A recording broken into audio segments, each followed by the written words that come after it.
আসলে প্রত্যেকটা ঘটনার পিছনেই আপনার পলিটিক্যাল একটা ইন্টেনশন থাকে।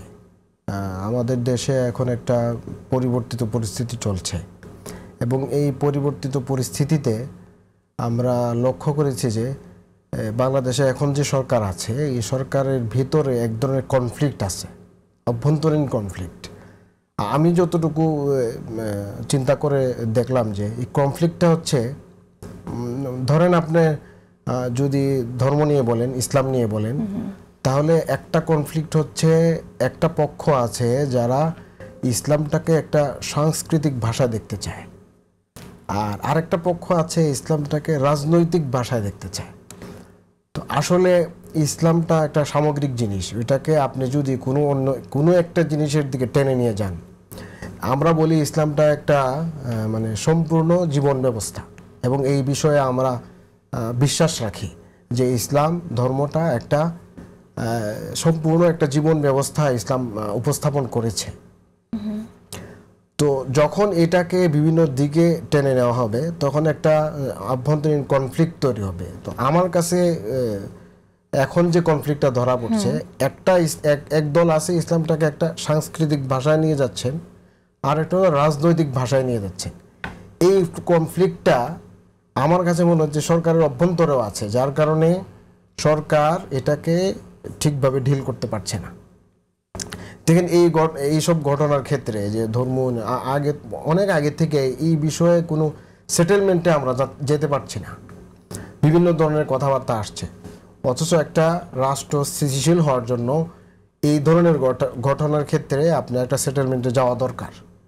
কারণ এটা তো আনলিমিটেড চলতে পারে না যে একজন ধর্মীয় অনুভূতিতে আঘাত করবে, আবার এটার পাল্টা প্রতিক্রিয়া হিসেবে আরও একটা হেজেল সৃষ্টি হবে দেশের মধ্যে। এটা আসলে বন্ধ হওয়া উচিত, কারণ আমরা এমনি অনেক সমস্যার মতো ভিতর দিয়ে যাচ্ছি। তো আমার কাছে এটা মনে হয় যে এগুলা নিয়ে যে এত বাড়াবাড়ি হচ্ছে, কেনই বা এইভাবে বক্তব্য দেওয়া হচ্ছে। যেমন আবুল সরকারের কথা বলি, উনি একটা প্রোগ্রামের মধ্যে বক্তব্য দিচ্ছেন, সম্ভবত এখানে একজন ক্যান্ডিডেটের ব্যাপারে কথাও বলছেন, তাহলে এটা এক ধরনের কনফ্লিক্ট হয়ে গেল।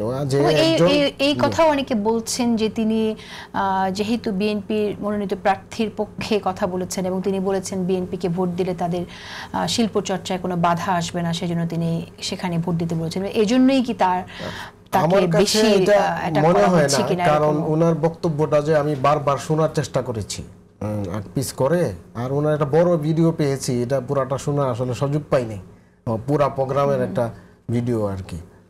তো যতটুকু আমি দেখেছি যে আসলে ওনার বক্তব্যতে আসলেই সমস্যা ছিল, এবং এটা যে কেউ স্বীকার করবে ওনার বক্তব্য যে সমস্যাটা ছিল আর কি। তো আমাদের ভাই বলছিলেন আর কি যে এটা আসলে বাংলাদেশে বিভিন্ন ট্রেডিশন আছে, বিভিন্ন ট্রেডিশন, এবং এটা সহাবস্থানের সাথে সমস্যা যেখানে আছে যেটা আপনি বলছেন, সেই সমস্যাটা দেখার পরে এখানে কি কেউ কি আসলে আইনের আশ্রয় নিতে পারতেন কিনা? মানে আমি বলছি যে মব সৃষ্টি না করে আইনের আশ্রয় নিয়ে তার বিরুদ্ধে যে অভিযোগ, সেটা তো আপনার আইনের আওতায় আমরা তার বিচার চাইতেই পারতেন এখানে যারা না। এটা যে প্রথমে ভিডিওটা ভাইরাল হওয়ার পরে একজন মামলা করেছে, তার ভিত্তিতেই আপনার এই বিষয়টা মানে ওনাকে গ্রেফতার করা হয়েছে আর কি। পরবর্তীতে এই যে দুইটা পক্ষ বিপক্ষ হয়ে একটা সমস্যা সৃষ্টি হয়েছে আর কি ওই অঞ্চলে, যা যতটুকু খবর পাইলাম আর কি।